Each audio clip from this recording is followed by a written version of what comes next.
mas no fui creado para solo andar. Tu amor me recuerda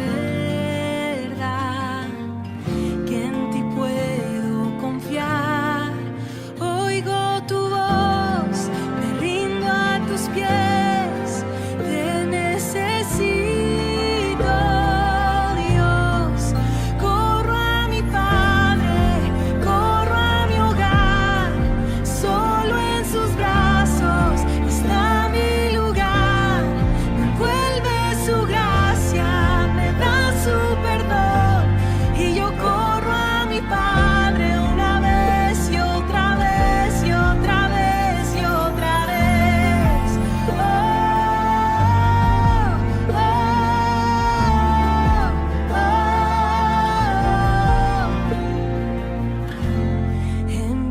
A tu Hijo por mi redención. Su sangre fue el precio de mi salvación y me acercaste a tu corazón.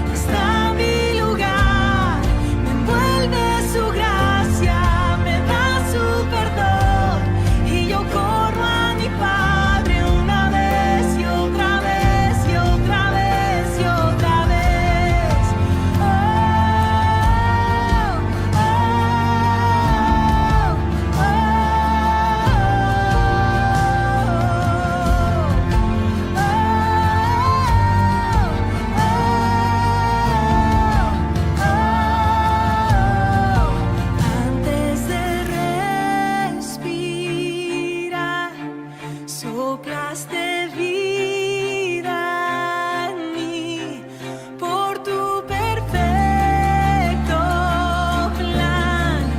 Hoy pertenezco a ti. Puedo sentir tu gran amor, tu misericordia en mí.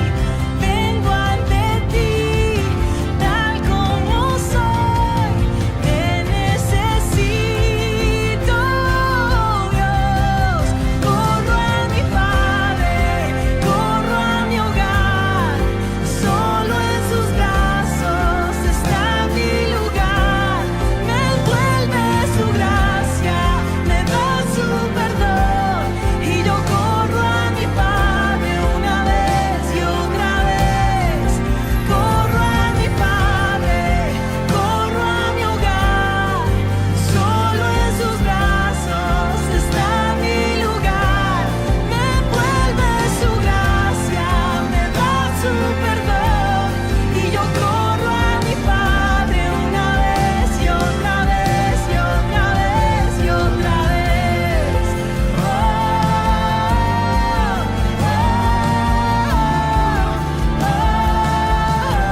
Otra vez y otra vez.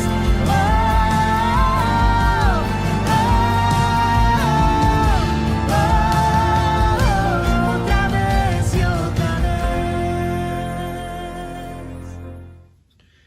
Dios les bendiga, mis amados hermanos. Les invito a abrir la palabra de Dios al Evangelio según San Mateo, el capítulo 11, y vamos a leer del verso 1 hasta el verso 12. Nuestro enfoque va a estar en el verso 12, y el tema de este mensaje es el denuedo santo del pueblo de Dios. El denuedo, el valor santo del pueblo de Dios. Dice así la palabra de nuestro Dios. Cuando Jesús terminó de dar instrucciones a sus 12 discípulos, se fue de allí a enseñar y a predicar en las ciudades de ellos. Y al oír Juan en la cárcel los hechos de Cristo, le envió 2 de sus discípulos para preguntarle: ¿Eres tú aquel que había de venir o esperaremos a otro? Respondiendo Jesús le dijo, id y haced saber a Juan las cosas que oís y veis. Los ciegos ven, los cojos andan, los leprosos son limpiados, los sordos oyen, los muertos son resucitados, y a los pobres es anunciado el Evangelio. Bienaventurado es el que no haya tropiezo en mí.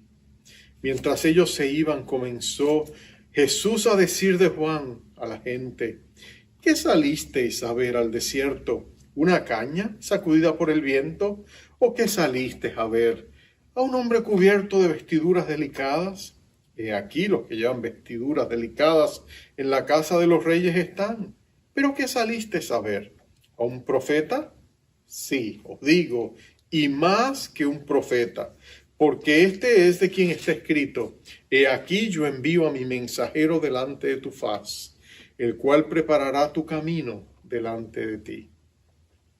De cierto os digo, entre los que nacen de mujer no se han levantado otro mayor que Juan el Bautista, pero el más pequeño en el reino de los cielos mayor es que él.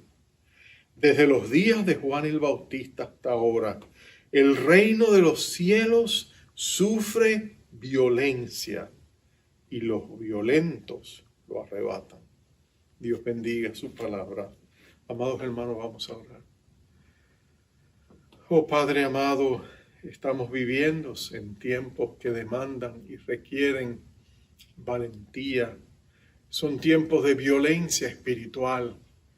Y Señor, nadie como tu iglesia, con la autoridad delegada que tú nos has dado para hacer esta violencia espiritual, no carnal, porque las armas de nuestra milicia no son carnales, pero son poderosas en Cristo Jesús para la destrucción de fortalezas satánicas, Señor. Por eso en esta hora te pedimos que nos des tu mente, Espíritu de Dios, y nos ayudes a entender estas profundas verdades y que luego muevas nuestros corazones y nuestra voluntad para recibir de ti una fresca y nueva unción que nos ayuden a vivirlas, no solamente a pensarlas o predicarlas o estudiarlas. En el nombre glorioso de nuestro Rey Jesús te lo pedimos. Amén, amén y amén. En su libro El Llamado, el famoso misionero, conocido como el hermano Andrés, porque era un hombre que iba por toda Europa y específicamente en países comunistas. Y él iba y llevaba Biblias donde estaba prohibido llevarlas, él las infiltraba de manera ilegal para que el pueblo de Dios tuviera la palabra de Dios.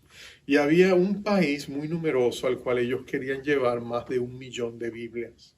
Pero ellos tenían que asegurarse que cuando las Biblias llegaran, las personas que las iban a recibir estaban preparados para no solamente guardarlas y distribuirlas y hacer todo lo que tenían que hacer para poner estas Biblias en las manos de creyentes o de personas que las necesitaran, pero también el espía tenía que asegurarse por el bienestar de ellos mismos, que ellos iban a estar preparados para enfrentar el desafío y tomarse el riesgo que representaba si eran arrestados y todo lo que les podía suceder.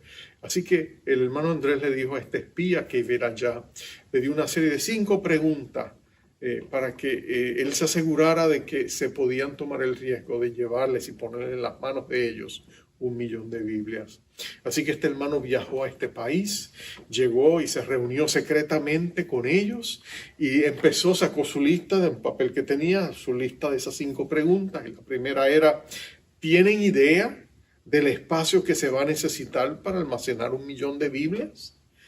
Y los hermanos se miraron y le dijeron, sí, ya tenemos el lugar, lo tenemos preparado, va a estar muy escondido, se han hecho todos los arreglos. Entonces el hermano les miró y casi con pena les preguntan, ¿entienden ustedes el riesgo que están tomando si los atrapan? Los hermanos se miraron nuevamente y dijeron, sí, estamos listos. Nosotros ya hemos estado en la cárcel por causa del Evangelio. De hecho, si tú sumas los años que entre los 5 habían estado en la cárcel por causa del nombre de Jesús, sumaban 72 años, un promedio de 14 años y medio cada uno. Cuando el hermano escuchó eso, él dijo, estos hermanos están más que preparados. Tomó las preguntas y se las guardó en el bolsillo, porque él sabía que todas las demás preguntas se contestaban con esa. El valor de estos hermanos, la fe de estos hermanos había sido probada, no en un momento, no por unos días, sino por largos años de sincera devoción a Jesucristo. Bueno, se hizo el envío, se hizo la entrega, se hizo la distribución y el reino de Dios avanzó increíblemente sobre esta nación que años después se descubriría que tenía millones y millones de creyentes porque Dios había seguido obrando allí. Hay un poder especial que viene a nuestra fe cuando nuestra fe es probada. Yo sé que a nadie le gusta que le pongan a prueba su fe, pero es necesario porque cuando nuestra fe es probada, se amplía nuestra capacidad de recibir más bendiciones de parte de Dios. El contexto de este pasaje es sencillo. Jesucristo acaba de enviar a sus discípulos a predicar en parejas y les dio en el capítulo anterior toda una serie de pautas que ellos tenían que guardar, pero en medio de esas pautas, la más sobresaliente era que tenían que vivir por fe. Tenían que confiar que el Espíritu les guiaría donde tenían que llegar, que tenían que confiar en que Dios les haría provisión, en que Dios les guardaría, que el Espíritu de Dios fluiría a través de ellos para sanidad, para liberación de las personas necesitadas que vinieran. Pero mientras Él les ha contado esto, ahora resulta que Él está predicando. Él se fue a predicar a las ciudades de ellos. Los discípulos venían de toda la costa del mar, del mar de Galilea, el lago de Genesaret, también conocido. Entonces Él se fue a predicar allá a Betsaida, Corazín, se fue a predicar a Capernaum, a esos pueblos que rodean este vasto lago. Y mientras Él lo hacía, multitudes vinieron a Él se ponía a enseñarles. Pero es allí cuando llegan dos discípulos de Juan el Bautista. Juan el Bautista estaba preso. Imagínate eso, este hombre valiente, este hombre lleno del poder de Dios, que fue el pionero del ministerio de Jesús, que fue el precursor que Dios envió antes, el Elías que Dios había prometido. Este es Juan el Bautista, un hombre que había crecido en el vasto desierto de esa región, un hombre que acostumbrado a los espacios grandes, que estaba acostumbrado a los cielos estrellados, que vivió posiblemente nunca o no mucho tiempo en una casa, sino que estaba acostumbrado a vivir a la intemperie, a llevar una vida muy del espacio exterior. Ahora de pronto está en una prisión, está en un lugar tan pequeño, tan angosto, tan estrecho, donde de pronto él se abruma quizás por todos sus temores. Quizás él se pregunta, yo esperaba que tan pronto llegara el Mesías todo esto cambiara, pero no ha cambiado tan rápido como yo esperaba. Todavía me encuentro aquí en la prisión. Quien lo había puesto en la prisión había sido Herodes el tetrarca. Herodes, si ustedes recuerdan, el padre de todos los Herodes, Herodes el principal había muerto y había dividido su reino en cuatro porciones, en 4 partes. Por eso él era un tetrarca. Y si ustedes recuerdan, este Antipas, este Herodes, había ido a visitar a su hermano Felipe, había seducido a la mujer de Felipe y se la había llevado a ella donde él estaba para que fuera su esposa. Su nombre era Herodías y tenía ya una hija, su sobrina. Y si ustedes recuerdan la historia, Juan el Bautista había estado predicando y cuando Herodes pasaba por allá a escucharlo, él lo confrontaba y le decía, tú estás pecando, tú has hecho mal, tú has cometido adulterio, no es correcto delante de Dios que estés viviendo con la mujer de tu hermano. Y por supuesto, Herodes se enfadaba, pero no quería tocar a Juan hasta ese punto porque temía las multitudes que iban a escuchar a Juan. Y no quería que hubiera ningún tipo de problema político.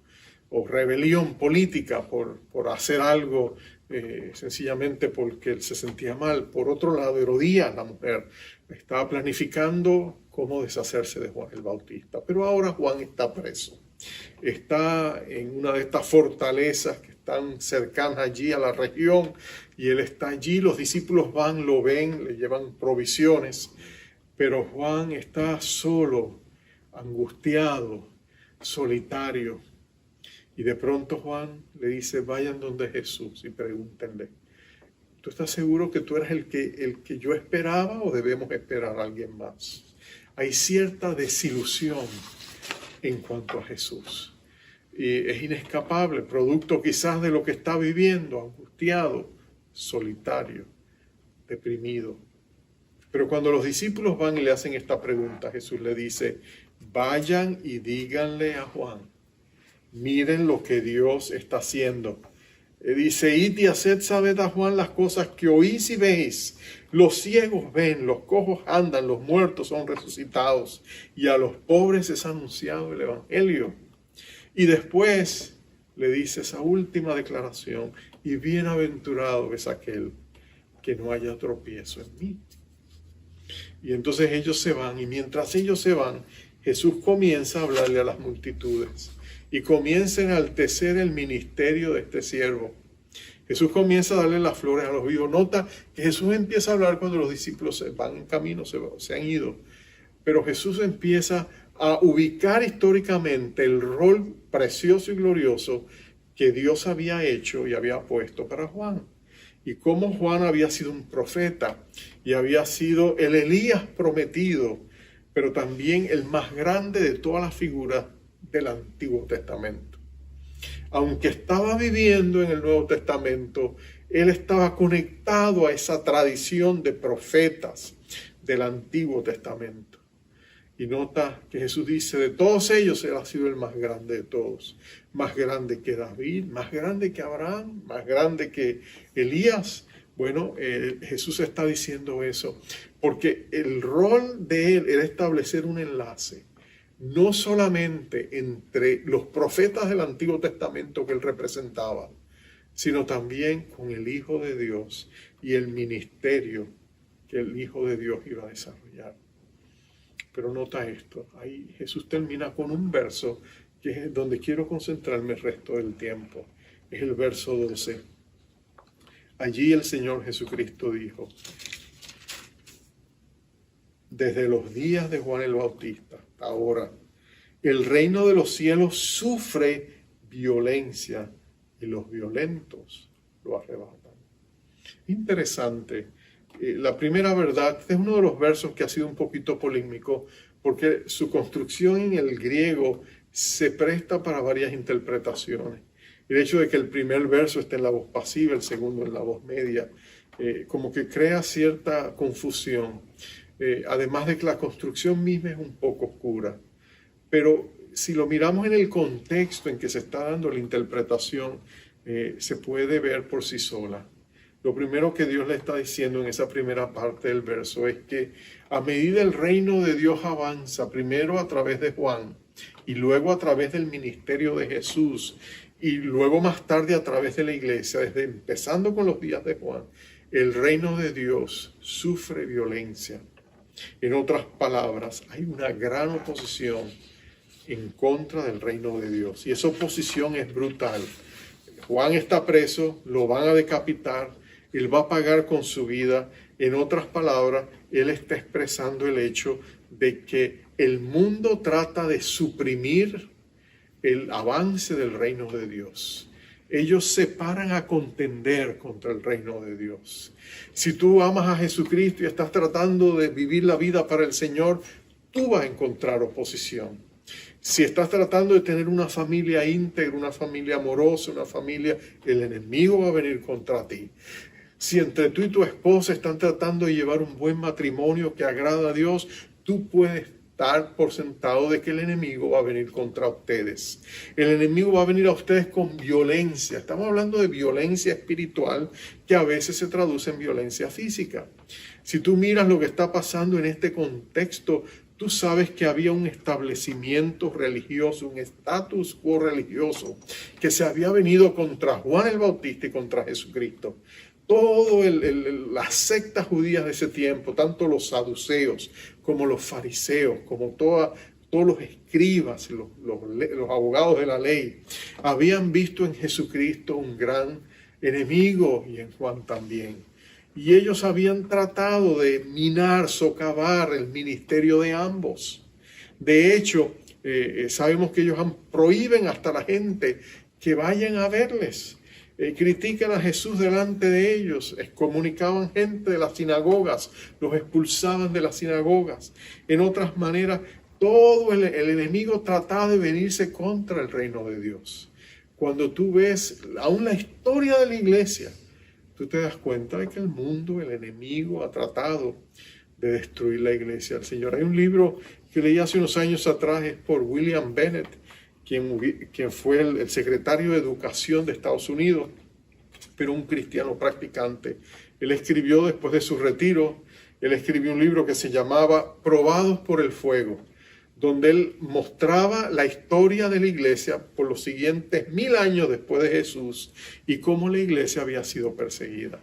Y allí contaba los grandes testimonios de los primeros 12 discípulos, que todos ellos, a excepción de Juan, el hermano de Santiago, los hijos de Zebedeo, los otros 11 discípulos murieron como mártires por causa del evangelio.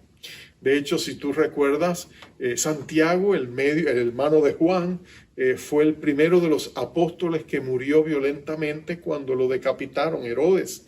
Esta vez Agripa, el sobrino de este Herodes Antipas que mata a Juan el Bautista en aquel tiempo, años después, unos 15, casi 20 años después, es precisamente Herodes Agripa, el sobrino, el que hace decapitar. Y hay una historia muy bonita, la señala Clemente de Alejandría en sus libros. Él dice que la escena de lo que sucedió allí fue maravillosa porque cuando condenan a Santiago a morir, el soldado romano que lo está cuidando, encadenado de la mano con él, Santiago le ha compartido el evangelio y él ve la unción y el valor de este hombre que está dispuesto a morir por causa del nombre del Señor Jesucristo, que en ese momento el mismo soldado se convierte, dice Clemente, y de hecho los decapitan a los dos, porque él dice, le dicen, si tú estás creyendo lo que él dice, pues tú también, y a los dos mueren. Y en un instante esas dos vidas se van al reino de los cielos, ¿no es cierto? Qué poderoso testimonio del denuedo, del valor de estos primeros creyentes. Si tú miras también a otros, Felipe murió como mártir en la India, Tomás también se dice que murió como mártir, todos ellos murieron como mártires. Pedro, si tú recuerdas, él muere decapitado en Roma, después que Nerón desata el gran incendio de Roma y la consecuente persecución, porque él le echó la culpa a los cristianos. Entonces Pedro logra escapar, dice tanto Tertuliano como Orígenes en sus libros, y los historiadores dicen que Pedro logró escapar y salió de Roma, iba a otro lugar, cuando en el camino dice que vieron a Jesús que venía caminando, y cuando Pedro lo mira, lo reconoce y le dice la frase que llegaría a ser el título de un libro y después de una película, el famoso Quo Vadis. ¿A dónde vas? Quo Vadis, ¿a dónde vas? Y tú sabes lo que pasa. Jesús le dice, voy a Roma, voy a ser crucificado otra vez. Y Pedro inmediatamente dice, no, Señor. Y él da la media vuelta y regresa a Roma, y allí es muerto como mártir por causa del Señor Jesucristo. Y podríamos seguir hablando. Timoteo, el amado Timoteo, discípulo de Pablo, cómo es apedreado en Éfeso y dado por muerto porque él se niega a renunciar a su fe cristiana. Era el pastor en aquel tiempo, el obispo de la iglesia de Éfeso. Y por supuesto podemos olvidar a Pablo, Interesante que el otro Clemente, el Clemente de Roma, hablando de Pablo, dice estas palabras. Él dice, de Pablo dice, después de estar en prisión 7 veces y haber sido exilado, apedreado, Pablo predicó en el oeste y en el este y ganó un renombre digno de la recompensa de su fe. Y partió de este mundo y se fue al santo lugar, habiendo dejado un notable patrón de paciente aguante. En otras palabras, mire el valor de estos hombres santos. Jesús le está diciendo desde los días de Juan el Bautista hasta el presente, la iglesia o el pueblo, el reino de Dios, dice él, el reino de Dios, el reino de los cielos, sufre violencia. Hoy día en el mundo entero hablamos de la iglesia perseguida. Millones de cristianos están bajo opresión, no tienen libertad para predicar a Cristo en muchos lugares del mundo, pero aún así el reino de Dios avanza, viene a Jesucristo. Aún personas que tú no te imaginas. Hablaba con un joven de nuestra iglesia en estos días recientes, donde él le testificaba a un joven musulmán porque él quería saber más acerca de Jesús. Pero por supuesto, en muchos países musulmanes, si estas personas vienen a Jesucristo y le entregan su corazón, ellos son desheredados de su familia, son rechazados por la sociedad y en muchos casos sus propias vidas corren peligro. Muchas veces son arrestados, puestos en prisión por creer en Jesucristo. En países como la India, donde se han pasado leyes recientemente proscribiendo el cristianismo, todas esas cosas se ven hoy día. ¿Por qué? Porque desde los días de Juan el Bautista hasta ahora, el reino de los cielos sufre violencia. Pero esa es solo la primera mitad del verso. La segunda mitad es esta. Y yo te aseguro que la interpretación de esta segunda parte es empoderadora. Dice, pero los violentos lo arrebatan. Los violentos lo arrebatan. La palabra biasos puede traducirse como las personas que se esfuerzan, las personas que son valientes, los que tienen coraje, los que son fuertes y no se fajan, los que tienen ganas, los violentos. Yo sé que cuando vemos esa versión y vemos la palabra violencia y violentos, muchas personas dicen, pero eso parece fuera de lugar, porque los cristianos no deben ser violentos. No debe haber violencia en el corazón de los cristianos, pero no estamos hablando de la violencia, en este caso, física, estamos hablando de una violencia espiritual. Lo que él está diciendo es que dentro del corazón de la gente debe haber una santa desesperación y un santo compromiso y un arrojo y una audacia para vivir la vida que agrada a Dios. Mira el contexto en que Jesús lo está diciendo. Jesús está diciendo que cuando la gente escuchaba el mensaje de Juan el Bautista y el mensaje de Jesús, la gente sentía una profunda desesperación y estaban dispuestos a remover todos los obstáculos para llegar a Juan y para llegar a Jesús. Grandes multitudes le seguían, a pesar de saber la oposición del establecimiento religioso, a pesar de saber las amenazas que se hacían contra ellos, las maneras en que trataban de amedrentarles. A pesar de todo el mal que les rodeaba, esta gente estaba tan desesperada por Jesús que nada les detenía por escuchar la palabra, nada les detenía por servir a Jesús, nada les detenía por buscar sanidad de sus manos. Había una fuerza espiritual violenta que resistía todo intento de detención. Era un santo arrojo, era un denuedo santo. Era la voz de la libertad que les llamaba. Era el corazón que sabía y conocía que necesitaba desesperadamente recibir la bendición que Juan y Jesús llevaban. Tú lo ves eso en todos los evangelios. Es un ímpetu, una desesperación. Tú la ves en aquel leproso que arriesga todo para venir y depositarse a los pies de Jesús, sabiendo que puede ser apedreado de solo verlo, sabiendo que se corría el riesgo de que aún su vida fuera quitada, porque tú sabes que la gente no quería a los leprosos alrededor de ellos. Pero él se juega todo por caer a los pies de Jesús para decirle: Señor, si tú quieres, tú puedes limpiarme.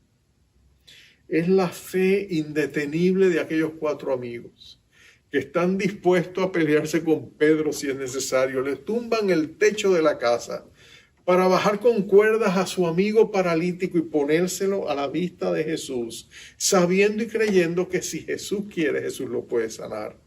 A pesar de los gritos de Pedro que le dice: ¿qué están haciendo con mi casa? Estos hombres tienen una fe y un denuedo indetenible. Es la misma fe que tú ves en aquel centurión romano que se traga la vergüenza porque tiene un siervo que él estima y el único que lo puede ayudar es Jesús. Y él rompe todas las convenciones tradicionales con tal de ir ante Jesús y decirle: por favor, ten misericordia de mi siervo.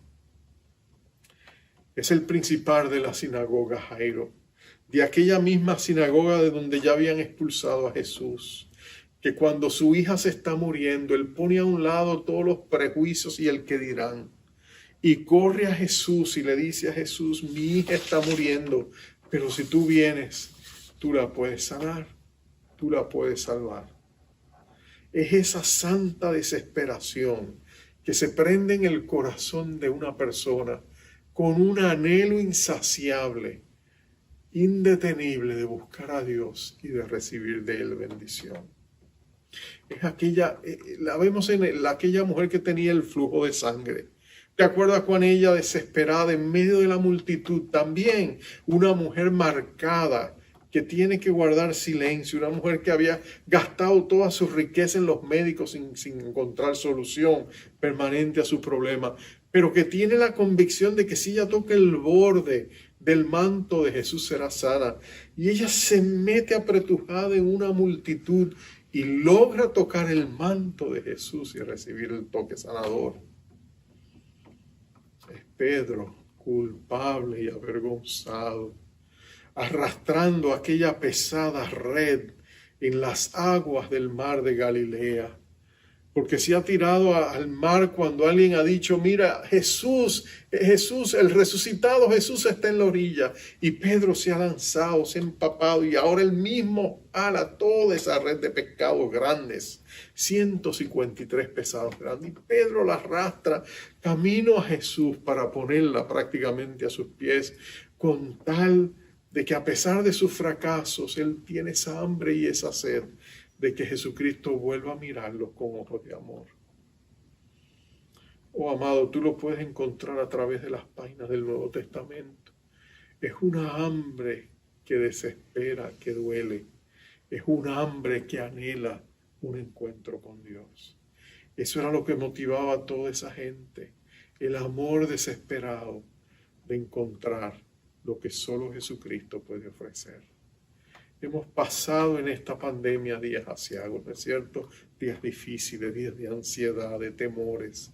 Hemos vivido momentos difíciles, pero también hemos tenido momentos extraordinarios, donde hemos visto la abundante gracia y el amor fiel de nuestro Señor Jesucristo. Pero todo eso lo que ha hecho es poner en nuestros corazones un clamor por un nuevo y fresco encuentro, por una nueva infusión de poder, por una nueva bendición espiritual, por un avivamiento nuevo que venga sobre nuestra ciudad, sobre la iglesia de Cristo en la ciudad de Nueva York y en el mundo entero. Esa hambre, esa sed que hay en nosotros, ese deseo intenso de ver la gloria de Dios, de ver a Dios cumplir lo que ha prometido, ese santo denuedo que tiene el espíritu de Jacob cuando no quería soltar al ángel y después de haber luchado con él intensamente toda la noche y que le decía: no te dejo ir hasta que no me bendigas.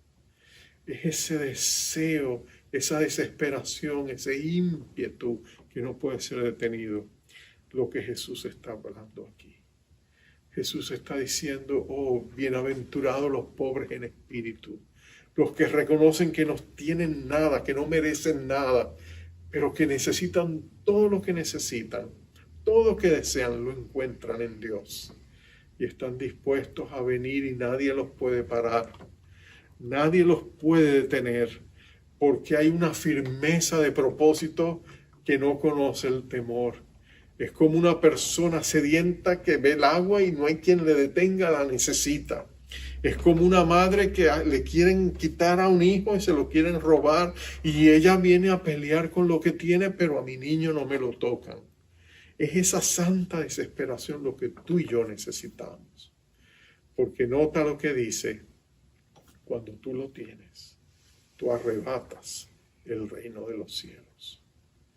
Tú lo recibes, nadie te lo puede quitar. Es como si dijera, el mismo Dios dice, no, dáselo, dáselo. Mira cuánto lo anhela.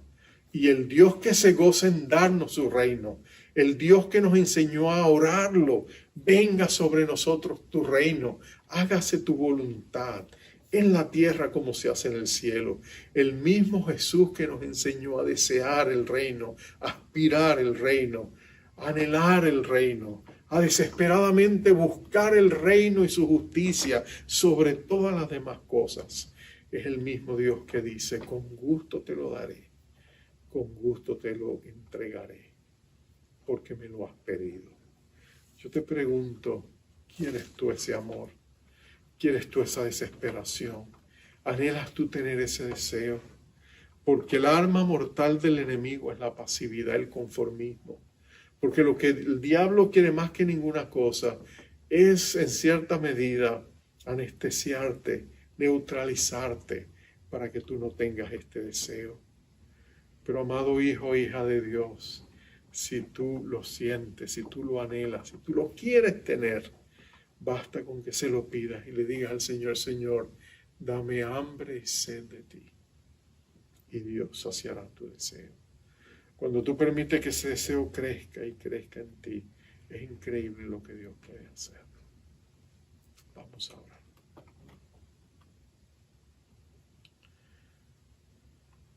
Padre, tú estás buscando ahora mismo a hombres y mujeres que tengan esa desesperación, que cultiven esa hambre y sed de ti. Que como Jacob podamos decirte, Señor, no te soltamos hasta que tú nos bendigas. O como decía David, así como el siervo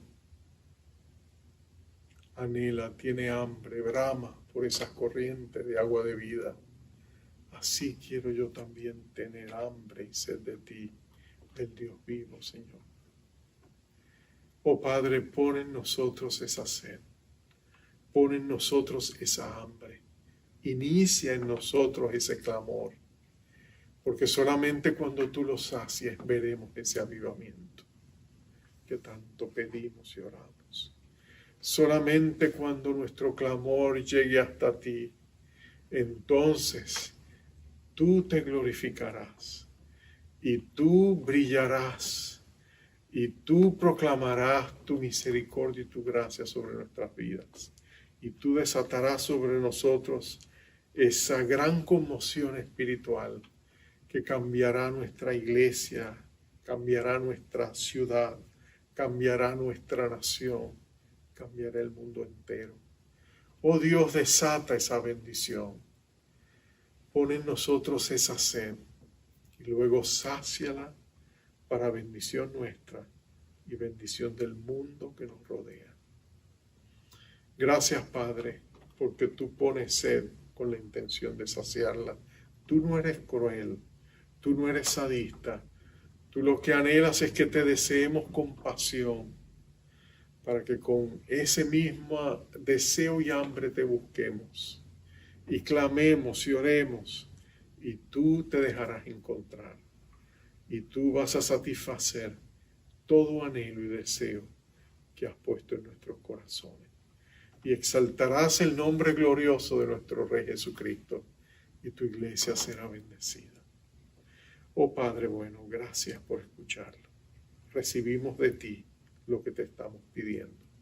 En el nombre poderoso de nuestro Rey Jesús. Amén. Amén. Amados, Jehová te bendiga y te guarde.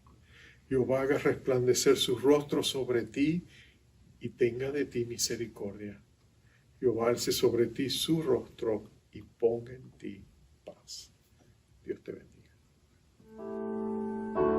¿Quién nos separará?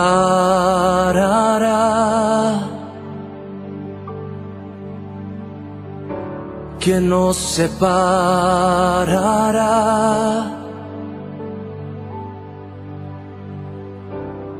de tu amor, inmenso amor, de tu amor, oh Dios? ¿Quién nos separará?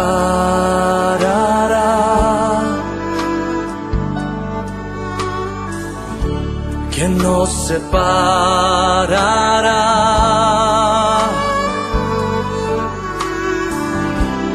de tu amor, inmenso amor, de tu amor, oh Dios? Ni la vida, ni la muerte, ni lo alto, lo profundo, ni los ángeles, ni principados, ni ninguna cosa creada no nos podrán separar de tu inmenso amor.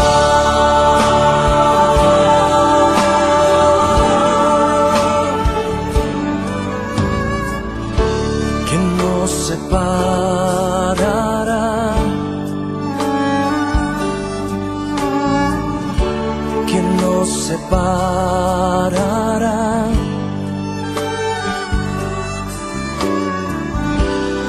de tu amor, inmenso amor, de tu amor, oh Dios? ¿Quién nos separará?